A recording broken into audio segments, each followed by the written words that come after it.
জেলা সদর শহর বারাসতের গুরুত্বপূর্ণ এই রাস্তায় এখন মৃত্যুফাঁদ।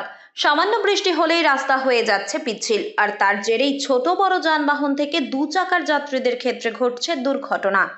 জানা যায়, কলকাতার সঙ্গে উত্তরবঙ্গের যোগাযোগ রক্ষাকারী গুরুত্বপূর্ণ 34 নম্বর জাতীয় সড়ক এটি।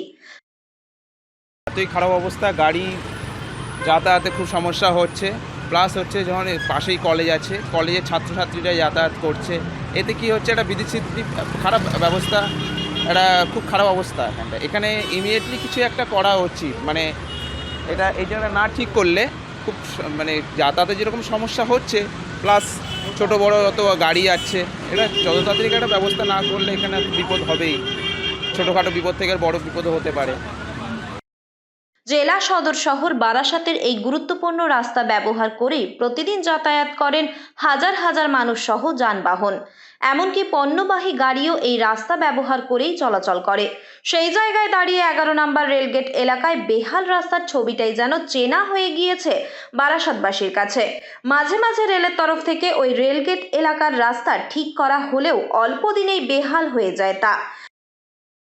বৃষ্টিটা আসলো, বৃষ্টিটায় লাইনের যে ট্রাক আছে, ট্রাকটায় দু চাকার গাড়ি ও ভ্যানগুলি স্লিপ খেয়ে খেয়ে মানুষ পড়ে যাচ্ছে। এই মারফত যে ডাকবাংলা মোড় ও কলোনি মোড় অবধি গাড়িগুলি দাঁড়িয়ে যাচ্ছে, স্লো মোশনে গাড়ি যাচ্ছে। আমরা আশাকারী রেল কর্তৃপক্ষকে অনুরোধ জানাচ্ছি হাত জোর করে যে আপনারা এই রেলের যেইটুকু বাউন্ডারি আছে ম্যাস্টিক দিয়ে যদি রাস্তাটা তৈরি করেন, তাহলে সব মানুষের উপকার হবে আর আপনাদের টাকা পয়সা সঞ্চয় হবে। আপনারা এসে দেখবেন একটা লাইটও, যে এত মানুষ যাতায়াত করে, এত গাড়ি ঘোড়া যায়, লাইটেরও ব্যবস্থা 11 নম্বর গেটে কমও আছে। এদিন সামান্য বৃষ্টি হতেই 11 নম্বর রেলগেট এলাকায় পরপর ঘটতে থাকে দুর্ঘটনা। দু চাকার গাড়ি নিয়ে পারাপার হওয়ার সময় রেল লাইনে পিছলে পড়ে যান বহু যাত্রী।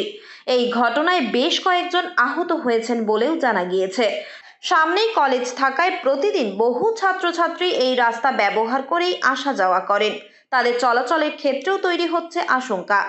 এমন পরিস্থিতিতে সাময়িক সামাল দিতে রেল লাইন ও রাস্তার মাঝে জমা জলের জায়গায় দেওয়া হচ্ছে মাটি চাপা।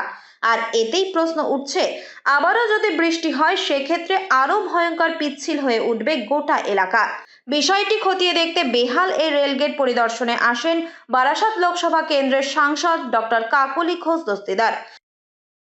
রেলগেটের এই অবস্থা শুধু এখানে নয়, আমি বলি যে 23, 24, 25, 26 যে রেলগেটগুলো আছে অশোকনগর হাবড়ায়, সেখানেও রেলের অসম্ভব গাফিলতি এবং রেলের এই যে ব্যর্থতা, এতে করে কিন্তু আমাদের আশঙ্কা যে কোনো মানুষ চাপা পড়তে পারে, মারা যেতে পারে, অ্যাক্সিডেন্ট হতে পারে।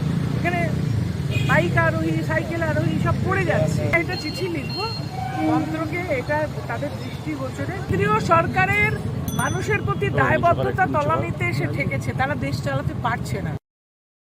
তবে এখন এই পরিস্থিতি সামাল দিতে কি পদক্ষেপ নেওয়া হয় রেলের তরফে, সেদিকেই তাকিয়ে সকলে। উত্তর 24 পরগনা থেকে রুদ্রনারায়ণ রায়, লোকাল 18 বাংলা।